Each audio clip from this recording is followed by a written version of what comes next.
A noite prometia ser especial. O marido organizara uma celebração em casa, reunindo toda a família. Enquanto os brindes ecoavam pela sala, a sogra levantou sua taça com um sorriso que não chegava aos olhos. Chega de fingimentos, declarou, cortando o ar com palavras afiadas como lâminas. Meu filho merece uma esposa à altura de seu nome, não essa, camponesa que o acompanha. Foi então que a porta se abriu, revelando uma jovem com um bebê nos braços. O marido empalideceu. Ana, porém, manteve a postura impecável. Que surpresa deliciosa, Maria respondeu com uma calma que gelou o ambiente.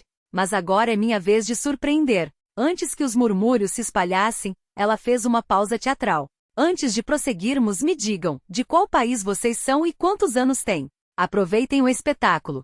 Seus dedos deslizaram pela toalha de linho imaculado, ajustando a salfeira de cristal sob um buquê de rosas brancas. Aquela noite marcava seus 35 anos, idade em que, segundo a sogra, um homem deveria estar firme em suas conquistas e, acima de tudo, garantir um herdeiro. Ana sabia que aquele jantar era uma armadilha. Nos últimos meses, o ar pesava com uma tensão velada, disfarçada por sorrisos educados e conversas vazias. Seu olhar percorreu a sala, os copos reluzentes dispostos com precisão cirúrgica, os pratos alinhados como soldados, as cortinas caídas em dobras perfeitas.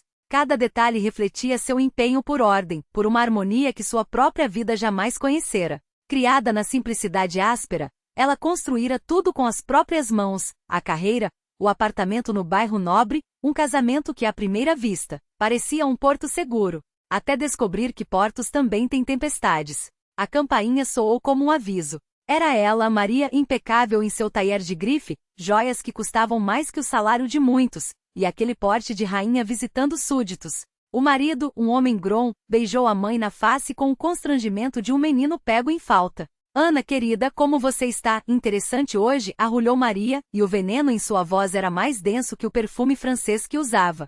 Espero que tenha preparado algo substancioso para meu filho. Ele precisa de forças. Ana ignorou a farpa. Fiz o possível para agradar a todos, respondeu, indicando a mesa posta com esmero. Pouco a pouco os demais chegavam, irmãos, cunhados, amigos antigos da família. A atmosfera era um teatro, sorrisos forçados, olhares furtivos, um script onde todos sabiam seu papel, menos ela. Ana observava tudo de seu lugar, uma estranha em seu próprio lar. Falavam de carros importados, resorts exclusivos, investimentos milionários, e ela se sentia cada vez mais distante, como se assistisse à peça de uma plateia distante. Nunca almejara a riqueza, seus valores eram outros, lealdade, honestidade, cumplicidade. Justamente o que mais lhe faltava. Durante o jantar, os comentários velados não cessaram. Uma tia inocentemente lembrou suas origens humildes. Um primo preocupado perguntou quando finalmente dariam um neto a Maria. Igor, está na hora de pensar em um herdeiro, soltou a sogra, autossuficiente para calar a sala.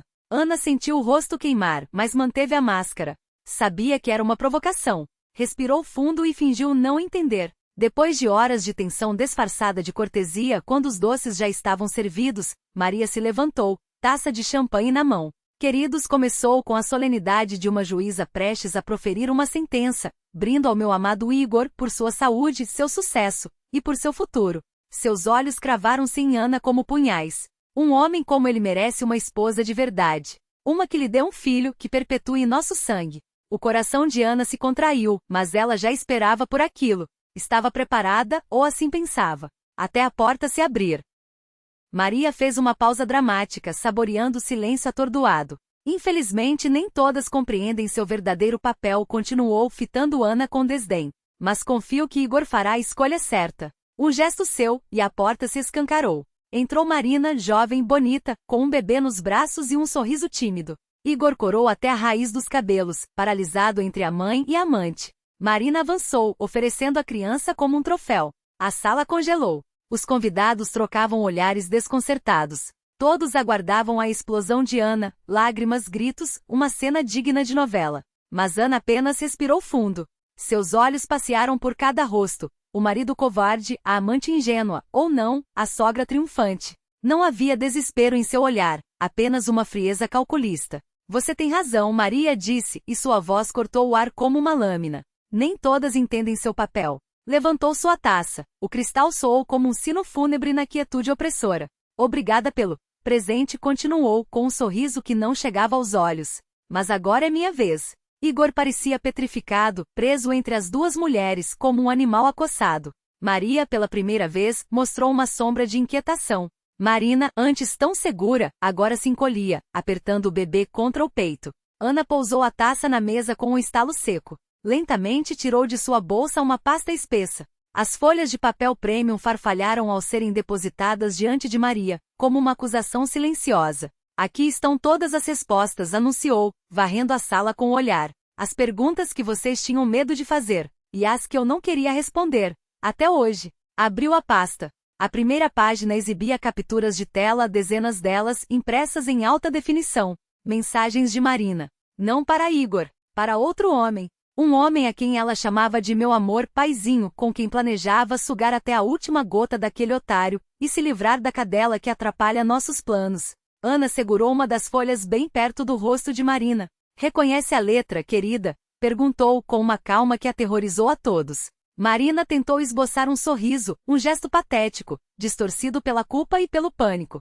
Ou prefere que eu leia em voz alta como você arquitetou nossa feliz vida familiar? Ana deixou a pergunta pairar no ar, cada sílaba cortando como uma lâmina. O rosto de Marina esbranquiçou. Seus lábios tremeram, mas da garganta só escapou um som gutural, desarticulado, como se as palavras tivessem se transformado em espinhos. Maria Stepanovna, a matriarca inabalável, parecia agora uma estátua de sal prestes a desmoronar. Seu olhar, sempre carregado de superioridade, oscilaram entre o horror e uma fúria surda.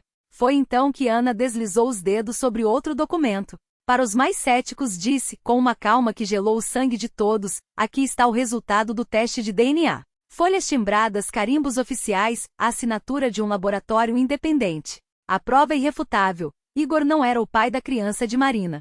Um murmúrio elétrico percorreu a sala. Os convidados, até então contidos em um silêncio opressivo, trocaram olhares incrédulos, sussurros abafados. Ana ignorou-os. Seus olhos estavam fixos em Igor, um homem quebrado, cujos olhos refletiam o desespero de quem acaba de perder todo o chão sob os pés. Ele parecia um menino perdido, abandonado em um lugar que não reconhecia mais. Você realmente achou que eu acreditaria nessa farsa barata, Igor? A voz de Ana era um veneno doce, pingando desdém. Você realmente pensou que eu era tão ingênua, ou tão estúpida? Ele tentou falar, balbuciar alguma desculpa, mas Ana cortou-o com um gesto seco da mão. Não gaste saliva. Tudo já foi dito. Então, com a precisão de uma cirurgiã, ela retirou o último documento da pasta. Era a petição de divórcio. Assinada. Protocolada. 2 semanas atrás. Ana ergueu o papel, deixando que todos lessem a data em letras garrafais. Meu presente de despedida, disse, sublinhando a informação com a unha impecavelmente pintada. Note bem, 2 semanas antes de Maria Stepanovna decidir nos presentear com essa família feliz, 2 semanas antes de você, Igor, perceber que eu, afinal, não servia aos seus planos. Ela fez uma pausa estratégica, deixando que o peso das palavras afundasse em cada consciência. Os rostos à sua volta eram um espetáculo, choque e admiração, uma pitada de medo. Ana absorveu tudo, sem pestanejar. E não se preocupem com a divisão de bens, continuou, agora com um sorriso que não chegava aos olhos.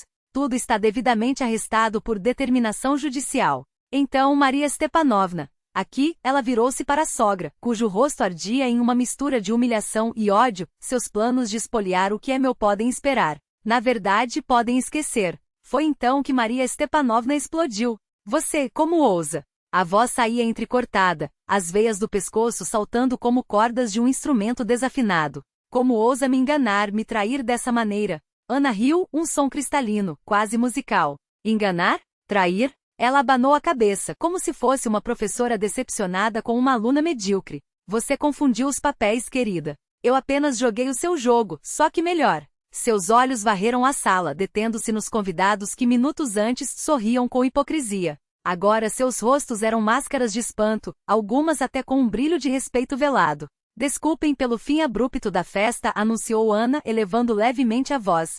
Mas acho que vocês terão muito o que discutir. Com um movimento fluido, ela pegou a bolsa da mesa e drapou sobre os ombros o casaco de cachemir, como uma armadura de elegância. Os olhares a seguiam, queimando-lhe as costas, mas ela não vacilou. Sabia exatamente o que fazia.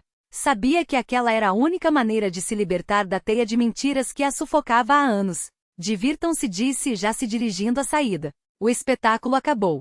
Pelo menos para mim. Na porta voltou-se uma última vez. Seu olhar encontrou o de Igor, um homem destruído, cujos olhos imploravam por algo que ela já não tinha mais para oferecer. Igor pronunciou seu nome como uma sentença. Desejo a você tudo de melhor. Uma pausa calculada. Embora duvide que isso faça alguma diferença. E então Ana cruzou o limiar, deixando para trás o caos que ela mesma orquestrara. O ar frio da noite a golpeou limpo, revigorante. Ela inspirou fundo, sentindo os pulmões se encherem de uma liberdade que há muito não experimentava. Não era mais refém de ambições alheias. Não era mais a mulher que se curvava, que perdoava, que se aniquilava em nome de um amor que nunca foi recíproco. No táxi, recostou-se no banco e fechou os olhos. Fragmentos do passado passaram como slides em sua mente, risos compartilhados, promessas murmuradas à luz de velas, sonhos tecidos a 4 mãos. Tudo apagado agora pela tinta negra da traição. Mas não doía. Não mais. Porque Ana havia feito sua parte. Lutara por aquele amor até entender que não havia mais nada pelo que lutar. Agora, uma nova vida a esperava. Uma vida de possibilidades, de escolhas suas. Uma vida onde ela, finalmente, seria a autora de sua própria história. Tirou o celular da bolsa e descou o número de Svetlana. Svet, olá. Como você está? Sua voz soava firme, quase leve, apesar do turbilhão dentro dela. Ana? Meu Deus, que surpresa! Tô afogada em trabalho, mas e você? Como foi a festa? Ana sorriu. A festa foi reveladora. Digamos que eu me separei. Silêncio do outro lado. Então, o quê? Você tá brincando? Não, querida. Não estou. Ana olhou pela janela, observando a cidade passar em borrões de luz. Conto tudo quando a gente se ver, mas preciso de um favor. Urgente. Uma ajuda para encontrar um lugar para morar. E talvez, um emprego. Outra pausa. Depois, a voz de Svetlana explodiu em entusiasmo. Ana, você não faz ideia de como eu tô feliz em ouvir isso. Largo tudo e vou aí agora mesmo. Você me conta tudo no caminho. Ana riu baixinho, sentindo algo quente e genuíno se expandir no peito. Sabia que poderia contar com você. Sempre respondeu Svetlana antes de desligar. Ana guardou o celular, os lábios ainda curvados em um sorriso.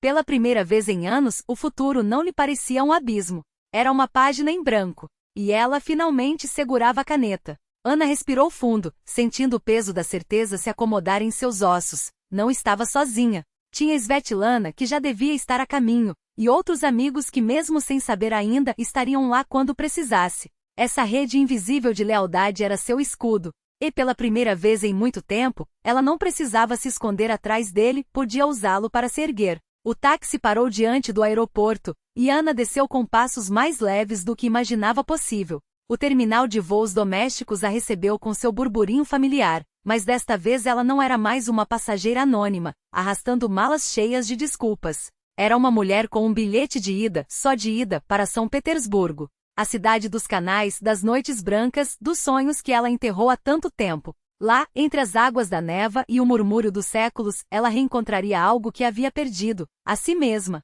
O avião decolou, e Ana pressionou a testa contra a janela fria. Lá embaixo, as nuvens se desfiavam como fios de um tecido gasto, levando consigo os últimos vestígios da mulher que fora. Não havia mais espaço para Ana, que se encolhia, que calculava cada palavra para não provocá-lo, que engolia lágrimas no escuro do quarto. Aquela versão sua ficará no chão do apartamento, entre os cacos do vaso que quebrara ao sair pela última vez. Agora, a 1000 metros de altura, ela era só Ana. Um nome sem sobrenome, sem grilhões. Uma mulher com as mãos vazias e justamente por isso livres para segurar o que quisesse. Tirou o anel de casamento da bolsa com dedos que não tremiam.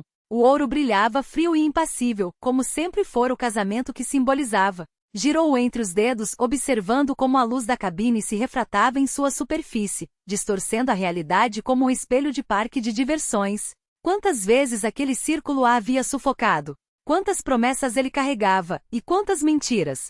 Ana fechou a mão com força, sentindo as bordas do metal cravarem-se na palma. Não como dor, mas como marca. Uma cicatriz que finalmente poderia sarar. Quando o avião pousou, São Petersburgo a recebeu com seu sopro úmido e céus de chumbo. Ana desceu a escada rolante do aeroporto, as botas ecoando no piso de mármore, e sorriu. Não era um sorriso de alívio nem de vitória. Era o sorriso de quem reconhece um lar que nunca havia pisado. O vento cortante a envolveu, mas ela não estremeceu.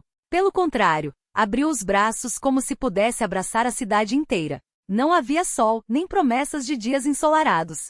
Havia apenas ela, as ruas que a esperavam e a certeza de que, pela primeira vez, o amanhã não seria escrito por mãos alheias. E Ana estava pronta para pegar a caneta.